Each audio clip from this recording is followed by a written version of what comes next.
পার্লামেন্টে কেন আপনার 3 জন সাংসদ ওয়াকফ সংশোধনী বিলে ভোট দিলে না?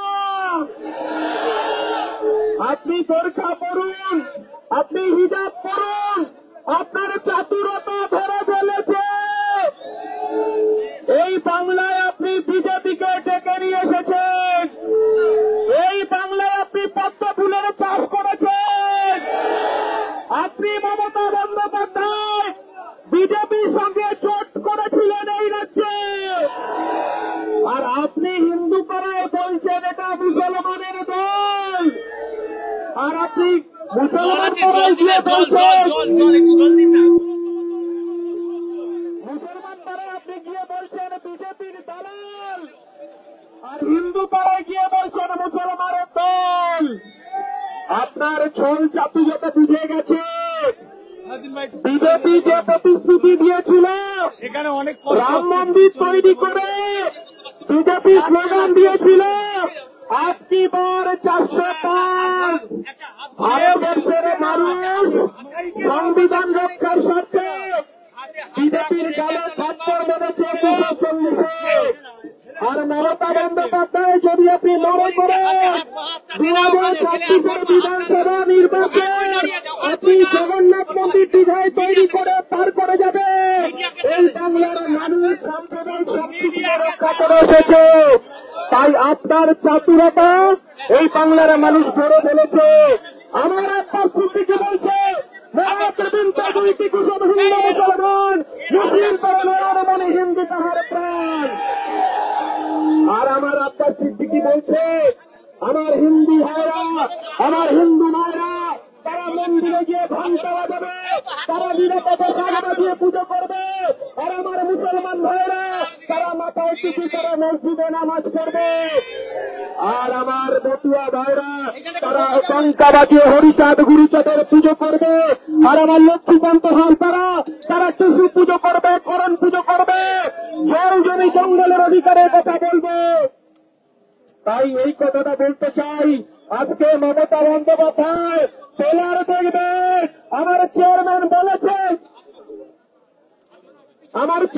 বলেছে আমাদের এই আন্দোলন 2026 পর্যন্ত চলবে।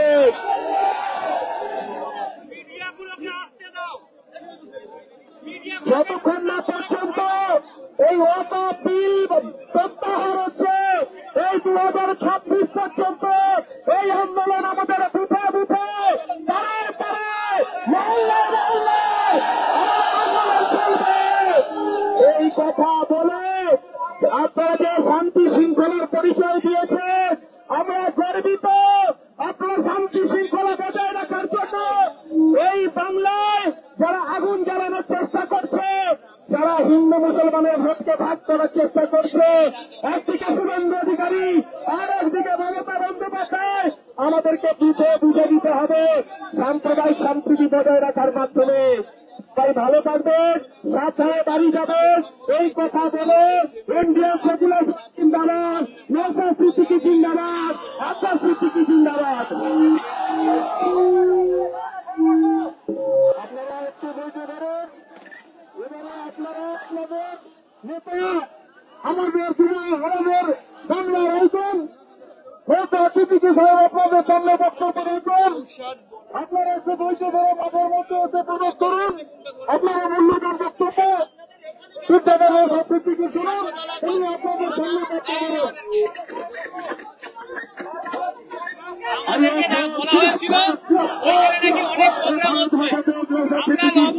লড়াই চলছে,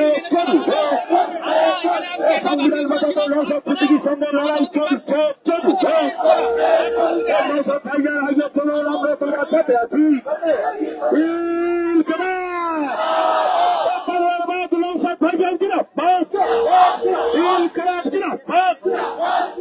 এখন আপনাদের সামনে বক্তব্য রাখবেন আইএসএফ চেয়ারম্যান নওশাদ সিদ্দিকী ভাইজান। ভাই আমি বক্তব্য দেবো, তার আগে পিছিয়ে যাও তো, ভাই মিডিয়া ভাই ছাড়া পিছিয়ে যাও, মিডিয়া ভাই ছাড়া তো পিছিয়ে যাও তো ভাই, ফটাফট একজনের মাথা ঘুরে গিয়েছিল। পিছিয়ে যাও যারা বাইরে আছেন ভিতরে চলে আসার জন্য অনুরোধ করছি। আর চুপ করুন, আপনারা চুপ করুন। হ্যালো,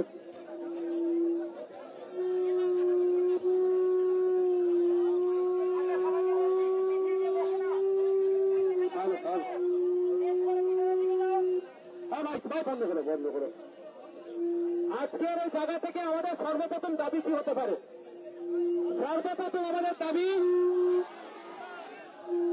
শামশেরগঞ্জ বা ধুলিয়ান থেকে নাকি আমার প্রতিবেশী, আমার কিছু ভাই প্রাণের ভয়ে নাকি পালিয়ে নাকি তাদের উপর অত্যাচার হচ্ছে, তারা বৈষ্ণবনগরে গিয়ে আশ্রয় নিয়েছে। এখান থেকে প্রথম দাবি রাজ্য সরকারের কাছে, রাজ্য প্রশাসনের কাছে, যে সমস্ত ভাইয়েরা তাদের ভাষায় অত্যাচারিত হয়ে বৈষ্ণবনগরে গিয়েছে, অবিলম্বে তদন্ত করা হোক। যাদের ভয়ে তারা গিয়েছে তাদেরকে শাস্তির ব্যবস্থা করা হোক।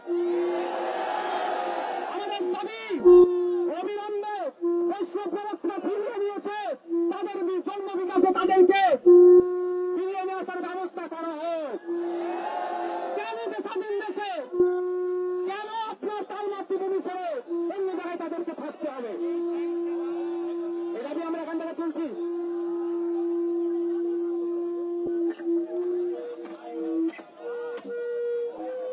ভালো ভালো বন্ধুগণ, এই প্রোগ্রামটা আমাদের করার ছিল বাবা সাহেব আম্বেদকর স্ট্যাচুর।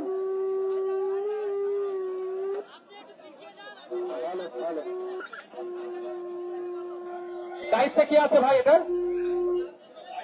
মাইকের দায়িত্বে কে আছে?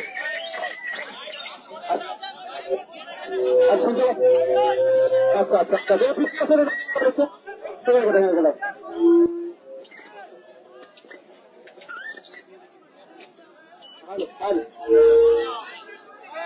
কি হলো ভাই?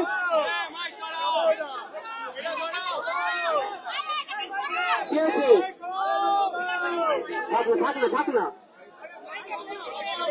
হ্যালো হ্যালো হ্যালো হ্যালো, আমি দু একটা কথা বলে ছেড়ে দেবো। আমরা এই ওয়াকফের বিরোধিতা কেন করছি? কৃষকরা যখন কৃষি বিলের বিরোধিতা করেছিল, আমরা সহযোগিতা করেছিলাম রাজনৈতিকভাবে। বিজেপি সরকার বলেছিল কৃষকরা বুঝতে পারছিল তাই বিরোধিতা করেছে। তখন কৃষকরা বলছিল ঠিক ওয়াকফের মুসলমানদের জন্য নাকি ভালো করবে।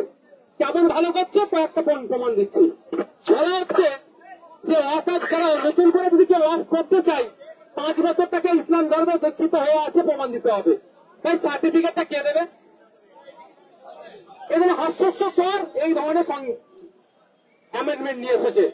বলা হচ্ছে সেকশন 107 যেটা আছে প্রিন্সিপাল অ্যাক্ট অফ 1995 বলা আছে যে লিমিটেশন অ্যাক্ট ওয়াকফের ক্ষেত্রে প্রযোজ্য নয়। লিমিটেশন অ্যাক্ট কি? অর্ডিনারি যে আইন আছে 12 বছর কোন জায়গার উপরে থাকলে জায়গার মালিক না হলেও সত্তরে মালিক হয়ে যায়, সেটা শুধু ওয়াকফের উপরে প্রযোজ্য ছিল না। শুধু ওয়াকফ নয়, বিভিন্ন রিলিজিয়াস এন্ডাওমেন্টের ক্ষেত্রে প্রযোজ্য নয়। কিন্তু সংশোধনের নামে মুসলমানদের উপকার করতে গিয়ে মুসলমান বিধবা মায়েদের উপকার করছে, মুসলমান ডিভোর্সি মায়েদের উপকার করার জন্য বলছে, মুসলমান গরিব মায়েদের বাপেদের উপকার করার জন্য আইন তুলে দিল। যে কেউ যে কোনো জায়গায় বসে গিয়ে ওয়াকফের বসে গিয়ে বলে যদি আমি 12 বছর আছি, ডিসপুটেড ল্যান্ড হয়ে গেল, মামলা হয়ে গেল, শুরু হয়ে যাবে। মানে মামলার দিকে এগিয়ে দিল। আর কেন আমরা বিরোধিতা করছি? অনেক কটা পয়েন্ট আছে, আমি আপনাদেরকে আর বেশিক্ষণ রাখবো না। আমি 5 মিনিট বক্তব্য দিয়ে ছেড়ে দেবো। কারণ অসুবিধা আছে ভাই, 5 মিনিট বক্তব্য দেবো। ওয়াকফ বাই ইউজার, মৌখিক দান, সহজ ভাষা যদি বলি, সেটা কারা? সেটা শুধু কি ওয়াকফের ক্ষেত্রে প্রযোজ্য ছিল? যে কোনো ধর্মীয় প্রতিষ্ঠানে যে কোনো মানুষ সম্পত্তি দিতে গেলে ওয়াকফ বাই ইউজারটা বৈধ ছিল।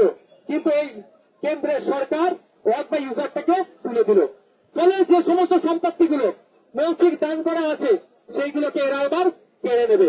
অ্যাকচুয়াল এরা কিন্তু এটা কেউ যদি মনে করে মুসলমানদের উপর দমন পীড়ন হচ্ছে, এটা নয়। এদের লক্ষ্য হচ্ছে এরা জমি হাঙর, প্রাইম প্রপার্টি গুলোতে লক্ষ্য আছে পুঁজিপতিদের হাতে তুলে দেবে।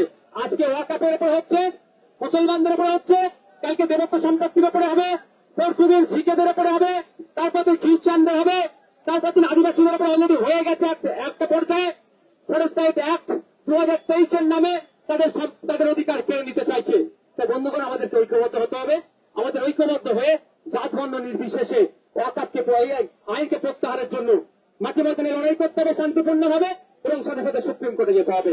একটা জিনিস আমাদেরকে কিন্তু ভুল বুঝিয়ে দেওয়া হচ্ছে, আমরা ওই জন্য বারবার আপনাদের বলছি এই লড়াইটা শুধু মুসলিমদের লড়াই নয়, এটা আর্থসামাজিক লড়াই, সংবিধানের উপরে আঘাত দিচ্ছে তাই লড়াই। তাই সংবিধানের উপরে যারা আঘাত দিচ্ছে আপনাকে আমাকে ঐক্যবদ্ধ হয়ে আমাদেরকে সংবিধানকে রক্ষা করতে হবে। সুতরাং কিন্তু ধর্মীয় তাস খেলতে চাই আমরা তার ফাঁদে পা দেবো না। বিজেপি তৃণমূল মনে প্রাণে চাইছে এটা ধর্মীয় লড়াই হোক, কারণ ধর্মীয় লড়াই হলে মেরুকরণের রাজনীতি হবে। বিজেপি ভয় দেখাবে, তৃণমূল বলবে বিজেপি চলে আসবে আমাদেরকে ভোট দে। এরা দুজনে মিলে এরা যে বাইনারি পলিটিক্স এটাকে এরা সীমাবদ্ধ রাখতে চাইছে। তাই আজকে এই লড়াই আপনাদেরকে মনে রাখতে হবে আর্থসামাজিক লড়াই। আর সাথে সাথে আপনাদের বলি শুধু এই লড়াই এখানে ক্ষান্ত হবে না, আমাদের রাজ্যে 26,000 ছেলে মেয়ের চাকরি বাতিল হয়েছে, মনে আছে?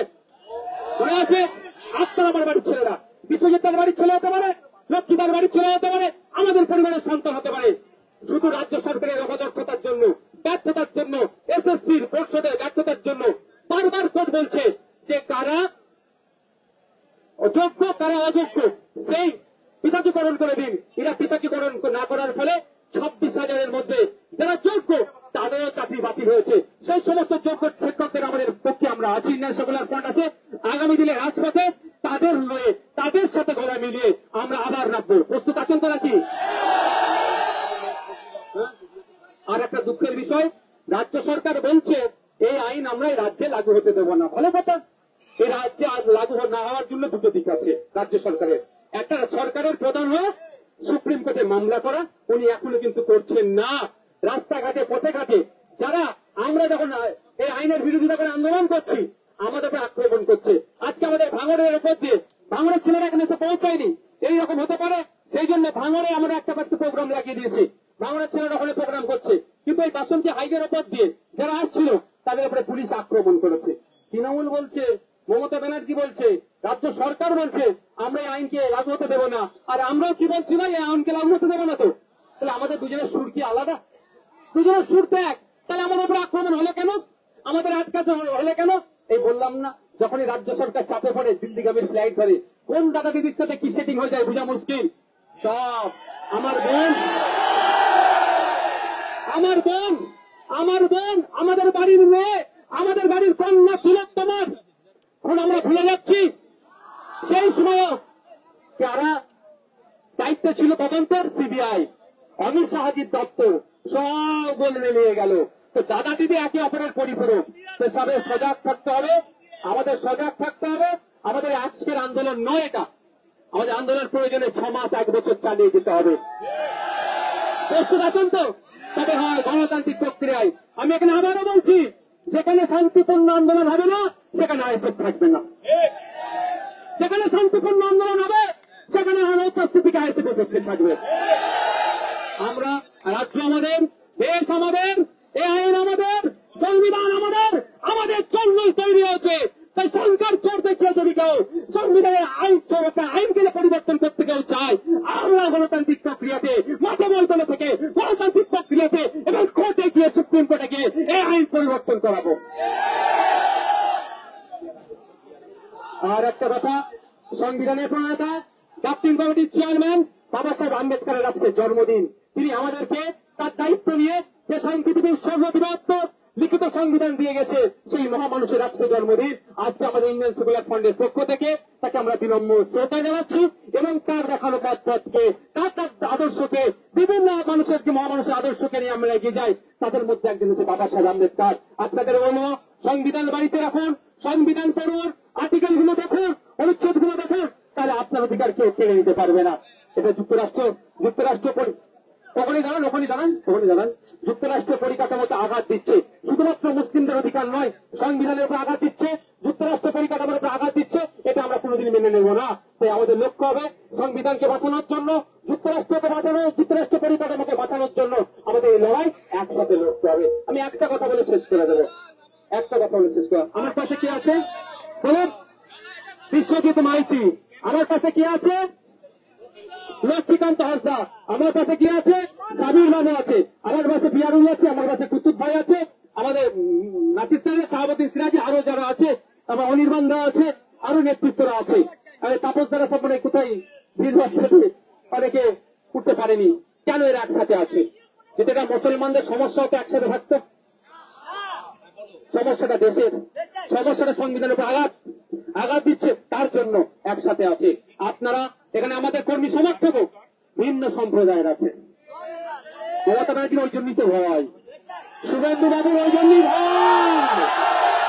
শুভেন্দু বাবু মমতা ব্যানার্জিরা চাইছেন এটাকে মুসলিমদের ইস্যু করে দিতে, আর আইএসএফ বলছে ভুল ইস্যু তৈরি করলে ভাই তোমাকে আমরা বাইনারি আমরা খেলতে দেবো না। এটা মুসলমানের শুধু ইস্যু নয়, এটা নাগরিক ইস্যু।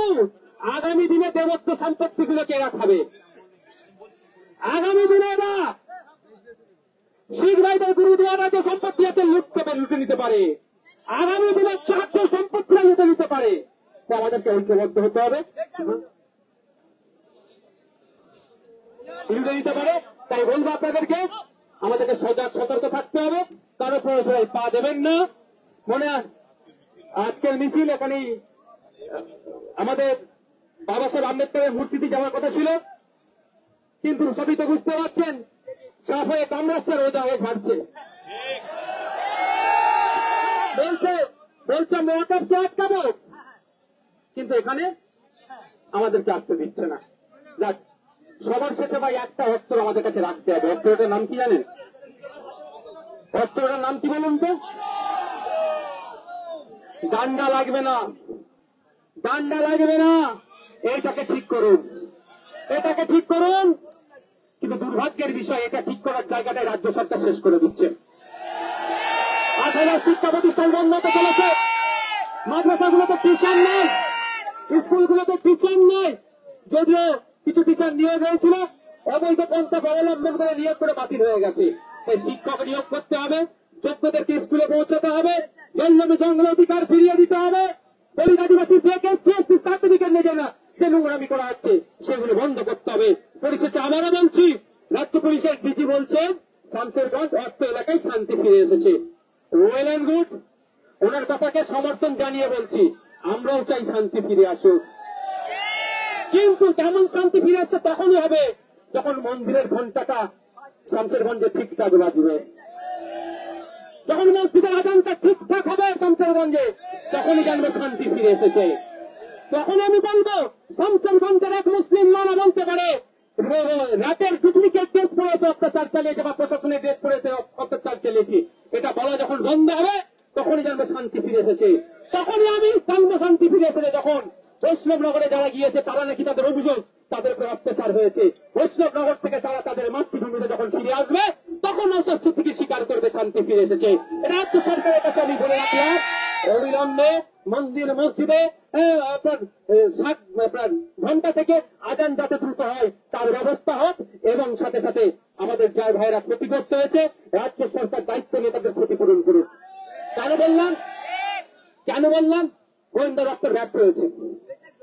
নওশাদ সিদ্দিকী মিছিল করতে যাবে, কোন রাস্তাতে লোক আসবে সব জানতে পেরে গেলেন আপনারা, সে রাস্তায় আটকে দিচ্ছেন। নওশাদ সিদ্দিকীর নেতা কোথায় আছে? নওশাদ সিদ্দিকীর নেতা কোথায় আছে? গত রাত থেকে গিয়ে তাদের বাড়ি বাড়িতে পুলিশ গিয়ে বলছে তোদের মিটিংটা ক্যান্সেল হয়ে গেছে রে।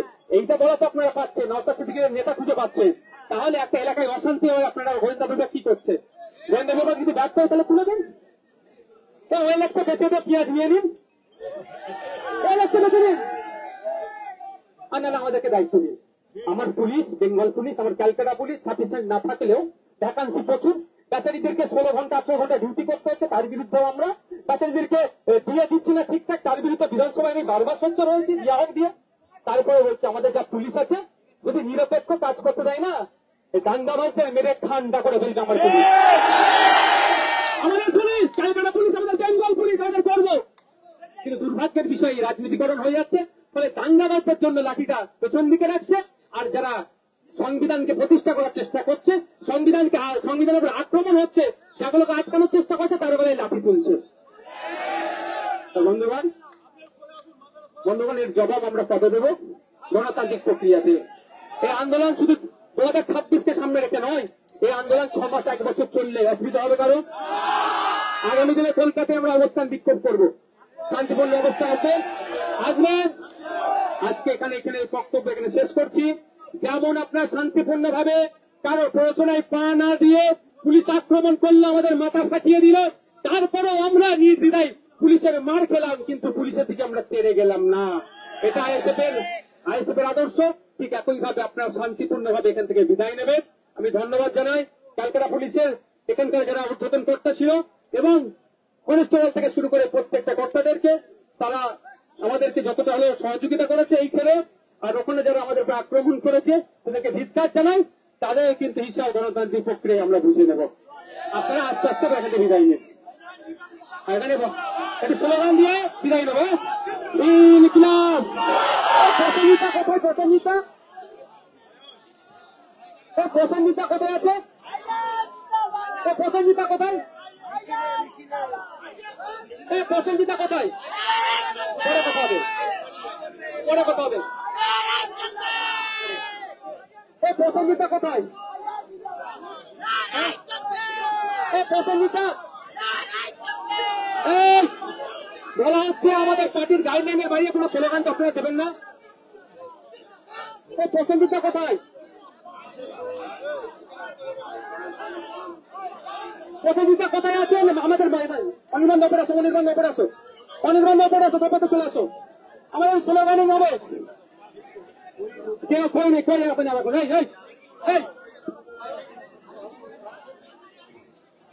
প্রসেনজিতা কোথায়?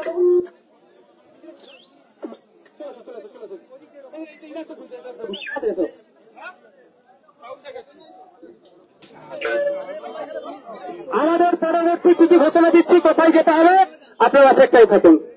আমাদের স্লোগান দেবে আমাদের মধ্যে আমাদের যাদবপুর লোকসভা কেন্দ্রের অবজারভার, আমাদের পার্টির জেলা কমিটির গুরুত্বপূর্ণ সদস্য অনির্বাণ তলাপত্রদা এখানে আপনাদের মধ্যে স্লোগানিং করবে। আমরা তাতে গলা মিলাবো।